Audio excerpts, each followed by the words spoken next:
드디어 2달 만에 우울 모드를 깨고 돌아왔습니다. 그 과정에서 정말 많이 힘들고 또 건강한 생활 습관으로 돌리기 위해서 많은 노력을 했는데요.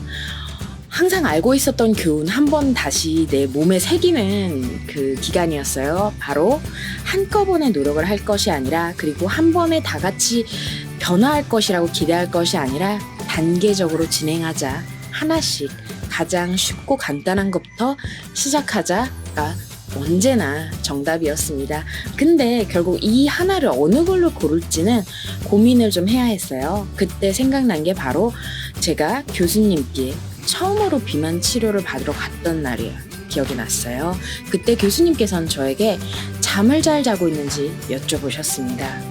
잠이라는 건 결국 내 몸 건강, 마음 건강, 그리고 비만에까지 다 영향을 미치는 부분이라서 수면 패턴을 확인을 하셨던 거죠. 그래서 이번 영상에서는 비만과 수면의 관계, 그리고 이번 2달 동안의 저의 그 치열했던 싸움에 대해서 좀 말씀을 드리겠습니다.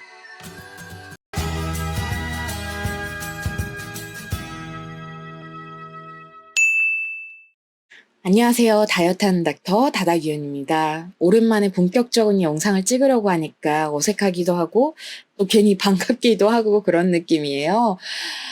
다시 돌아올 수 있게 돼서 정말 너무 기쁩니다. 이제 마음의 준비 다 됐으니까 앞으로 쭉 같이 건강합시다. 그래서 오늘은 수면과 비만의 연관성에 대해서 좀 설명을 드릴 건데요. 이제 그래도 뉴스에도 기사로도 많이 나와서 잠을 잘 못 자면 살이 찔 수 있다라는 거는 그래도 어느 정도 다들 알고 계세요. 근데 문제는 수면과 비만의 관계가 서로 양방향적인 관계라는 거죠. 내가 살이 찌면 잠을 못 자고, 잠을 못 자면 살이 찔 수 있어서 이런 관계는 급격하게 악순환의 사이클을 돌면서 악화가 될 수가 있습니다. 그래서 어느 쪽으로든 끊어줘야 되는데, 사실 비만부터 끊는 거는 그 정도로 하려면 제가 예전에 말씀드렸던 비만 대사수술이라든지 아니면 비만 약물 치료라든지 이런 걸 고려하면서 진행을 하는 게 맞으시고, 만약 그런 상황이 아니라고 하면 저는 수면의 고리부터 끊어보시는 게 더 나을 것 같다 말씀을 드리고 싶습니다. 수면과 비만의 관계에 대해서 조금 더 정리를 해드리면, 내가 단순히 이야기하면 많이 자더라도 혹은 너무 적게 자더라도 살이 찔 가능성은 더 높아집니다. 저희가 평균적으로 7시간 정도를 가장 체지방에 관련해서는 최적의 수면 시간으로 보고 있습니다. 왜냐하면 연구를 통해서 7시간보다 수면 시간이 4, 5시간으로 줄어드는 경우 혹은 9시간, 10시간으로 늘어나는 경우 비만율이 높아질 가능성이 확인이 됐기 때문인데요. 그런 만큼 단순히 수면 시간이 줄어들거나 늘어나는 것이 비만에만 국한되는 것이 아니라 대사질환들, 당뇨병 발생 위험성까지에도 영향을 주고 있습니다.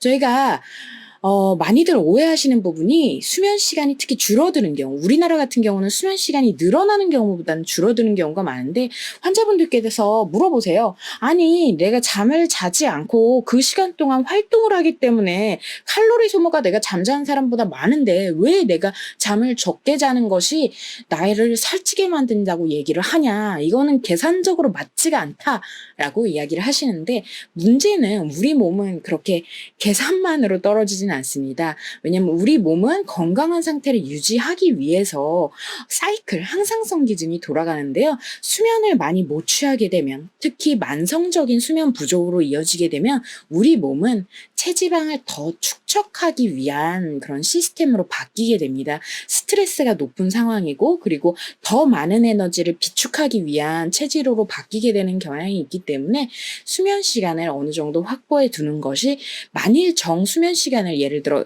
직장을 다닌다든지 아니면 공부를 하느라 못 된다라고 하면은 주말 동안에도 내가 부족했던 수면량 일부를 보충하는 식으로 좀 사이클을 정상화시킬 노력이 필요합니다. 그리고 단순히 수면 시간을 시간만으로 따지는 것이 아니라 수면의 질도 굉장히 중요해서요. 불을 켜고 자냐 안 켜고 자냐도 사실 나의 체지방에 또 영향을 미친다고 합니다. 저는 이게 너무 놀랐는데요.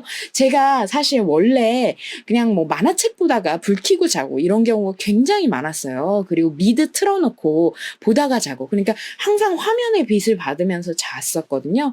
근데 그렇게 되면은 내가 7시간을 자더라도 같은 7시간을 잔 게 아니어서, 그래서 암막 커튼까지는 아니더라고 하더라도 빛의 차단을 한 상태에서 수면을 취하는 것이 내 건강을 위해서, 특히 체지방을 위해서도 중요하다는 거 꼭 좀 기억을 해주시면 좋겠어요. 그리고 이번에는 비만이 수면에 미치는 영향에 대해서 말씀드릴 건데요. 사실 체중이 많이 나게 되는 경우 뭐 관절에 대한 부담감, 그리고 땀 분비로 인한 찝찝함, 이런 것들이 수면의 질을 다 낮춰줄 수 있겠지만 사실 핵심은 수면 무호흡증입니다. 아무래도 체중의 증가로 인해서 기도에 대한 부담감이 커져서 그런데요. 저희가 코골이와 수면 무호흡증은 전혀 다른 게, 코골이는 그냥 소리가 나는 거예요. 근데 수면 무호흡증은 기도가 이제 폐쇄가 되는 걸로 인해서 호흡이 멈추고, 그리고 그 호흡이 멈춘 걸로 인해서 머릿속에서 각성 신호를 보내면서 다시 약간 깨어나서 다시 숨을 쉬게 되는 그 사이클이 반복이 되게 되는 건데요. 이게 어느 건지는 사실 같이 자고 있는 배우자들도 확실히는 모릅니다. 그리고 수면 무호흡증이 심한지 아닌지도 검사를 해보지 않으면 정확하게 알기는 힘들어요. 그래서 사실 저는 이제 비만 수술도 고려를 하고 있었기 때문에 수면 무호흡증 검사도 받아봤고, 다행히 별거는 없어서 혈액 검사 결과와 그 수면 무호흡증 검사를 고려를 했을 때 한 5년 뒤에 다시 한번 검사를 받는 걸로 결론은 난 상태인데요.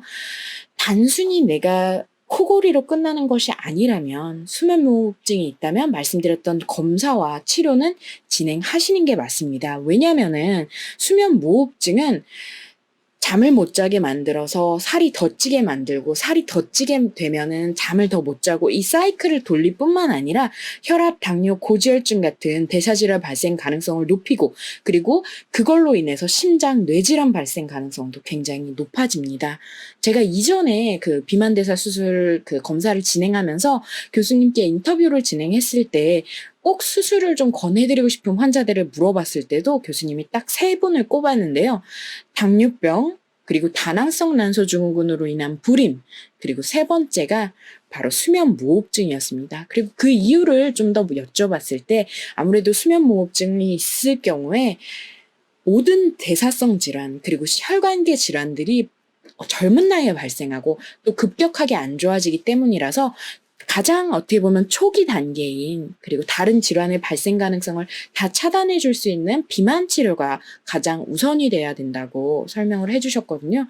그래서 만일 내가 그 뭐 주변에서 말하기를 코골이가 좀 심하다, 그리고 수면의 질이 안 좋다, 그리고 혹시 혈압이나 다른 대사질환이 발생한 비만이다라고 하면은 반드시 수면 다원 검사까지는, 비만 수술까지는 결과를 보고 결정을 하더라도 비만 치료 여부나 수술 여부를 결정하기 위해서 내 상태를 파악하기 위한 수면 다원 검사까지는 받아보시는 것을 추천드립니다.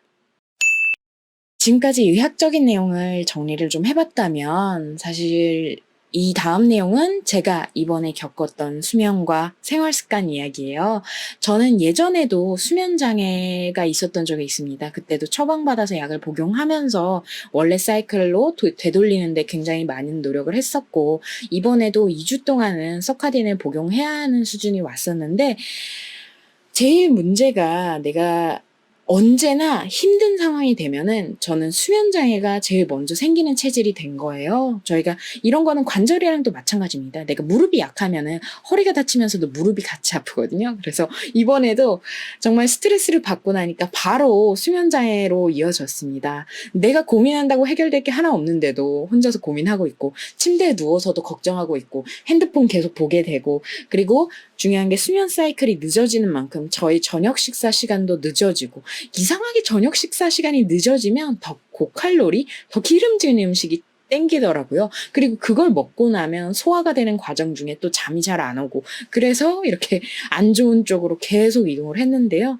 항상 생각을 해야 되는 게, 수면 사이클의 시작은 내가 일찍 잠에 드는 거, 잠이 드는 순간에 수면 사이클이 시작을 하는 게 아니라 아침에 일어나는 순간부터 수면 사이클이 시작이 됩니다. 그리고 다른 노력 다 같이 하는 건 너무 힘들어서 제가 제일 처음 노력했던 거는 아침에 계획했던 시간대로 일찍 일어나기부터 시작을 했어요.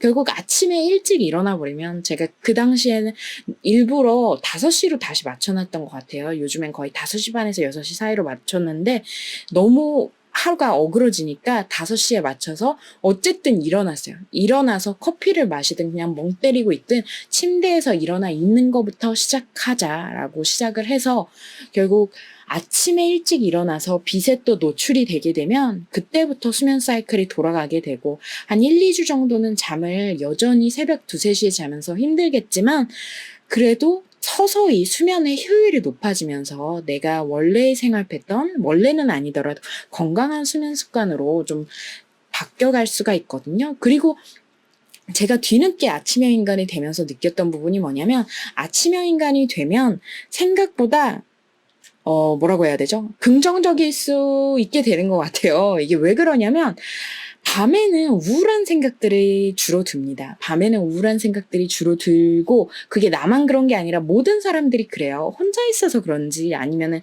뭐 예를 들어 콜티솔이라든지 이런 레벨이 달라져서 그런지 잘 모르겠는데 주로 밤에 힘들고 우울하고 막막한 생각들이 주로 들었던 반면 아침에는 사실 그런 생각보다는 어쩌겠어. 아유, 어떻게든 되겠지. 그래서 내가 뭐 해야 되지? 이런 생각들을 좀 하게 되더라고요. 그리고 그거에 이어서 내가 밤에 너무 졸리기 때문에 10시쯤에 내가 졸릴 걸 아니까 9시에 뭘 못 먹어요. 보통 6시에 뭔가를 먹게 되고, 그러면 또 졸린 시간이 9시, 10시가 되게 되고. 근데 이 모든 거의 시작은 결국에는 아침에 억지로 일어나는 것부터 시작해야 된다. 그리고 여러 개 한꺼번에 하려고 하면은 원래 한꺼번에 못 합니다. 그래서 한꺼번에 시도를 하게 되면 더 문제가 단순히 그 시도를 이어서 하지 못하는 걸로 끝나는 것이 아니라 그 시도를 이어서 하지 못하는 스스로를 학대하게 돼요. 나는 왜 이 정도도 못하지? 이렇게 간단한 것도 못하지. 근데 간단한 거라고 하더라도 10개를 한꺼번에 하려고 하면 무리일 수밖에 없습니다. 저희가 보통 환자 수능도 환자분이 말을 어떻게 보면 이 일을 지켜올 수 있게 하는 그 목표치가 3개예요. 딱 3개씩 정해서 실천하게 만드는데 저는 1개로 시작을 해보셨으면 좋겠습니다. 저처럼 수면 패턴이 문제이신 분들 다른 생각 습관 우선하지 말고요. 일단 잠부터. 그리고 잠 같은 경우도 일찍 자는 것부터는 절대 안 됩니다. 일찍 자는 것부터 시작을 하겠다라고 한다면 그거는 수면 장애를 악화시키는 결론이 날 수 있어요. 제가 예전에 올렸던 수면 장애 영상을 참고해 주시고요. 일찍 일어나는 것부터 시작을 해보셨으면 좋겠습니다. 생각보다 우리 몸은 연관이 되어 있는 부분이 너무 많아서요. 하나 시작하는 것도 굉장히 다른 생활 습관들까지 그리고 나의 몸 건강, 마음 건강을 지키는데 큰 영향을 줄 수 있습니다. 지금까지 다이어트하는 닥터 다다기연이었습니다. 오랜만에 인사드렸어요. 너무 기쁩니다. 우리 같이 건강합시다.